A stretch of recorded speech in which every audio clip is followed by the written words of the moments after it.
Pour me cacher des maux de ce monde, je crus pouvoir prendre refuge sous ma couette. Je fus enseveli sous une avalanche de mots, sortis ma tête, les cheveux tout emmêlés, presque éclatés.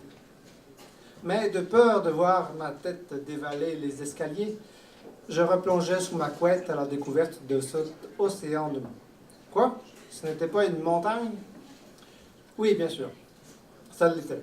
Mais déjà je me sentais tout petit et les mots étaient de petits points, des étoiles dans un ciel nocturne. Vertige.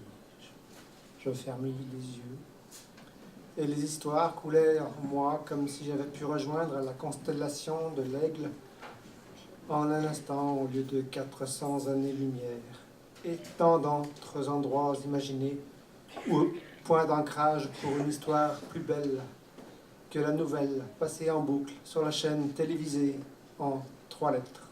C'est triste. C'est pourtant notre monde, ou enfin une partie. Et j'explorais maintenant une caverne. T'as vu là-bas? Proche d'une cité. Puis je traversais rapidement cette cité, précitée, en un coup de vent, en une pensée, pour, dans un désert, entendre un enfant, peut-être grand, oui, assez grand, qui criait, tel un homme aveugle qui aurait tiré sur le monde. Je revins vers la cité précitée et y vis un escalier qui semblait en or, mais tout ce qui brille n'est pas or. N'est-ce pas? Et s'approchant de l'escalier, une femme implorant mon nom ou le nom de son père, que sais-je, ce n'était pas dans ma langue. Et l'escalier semblait monter dans les nuages. Il mènerait au ciel. Quelqu'un voulait construire une tour. Quelqu'un voulait peut-être même emprisonner cette femme. Elle ne fuyait pas. Elle semblait contrainte à rester là, attachée par un fil invisible à cet escalier sans pouvoir l'atteindre. Cette femme n'était pas maigre, ni vraiment grosse. Elle était bien portante, physiquement. Ses vêtements colorés, ses souliers, sa façon de se tenir, sa coiffure, tout me laissait croire qu'elle était orientale. Elle était sortie d'un conte des 1001 nuits. J'en étais sûr, mais je ne pouvais la sortir facilement de son histoire.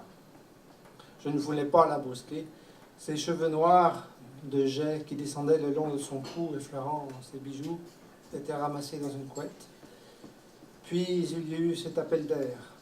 Je n'étais plus aussi bien emmitouflé. Je pouvais facilement entendre la radio. L'animateur faisait intervenir le ministre Couetteux sur je ne sais quelle restructuration dans les comptes de l'administration.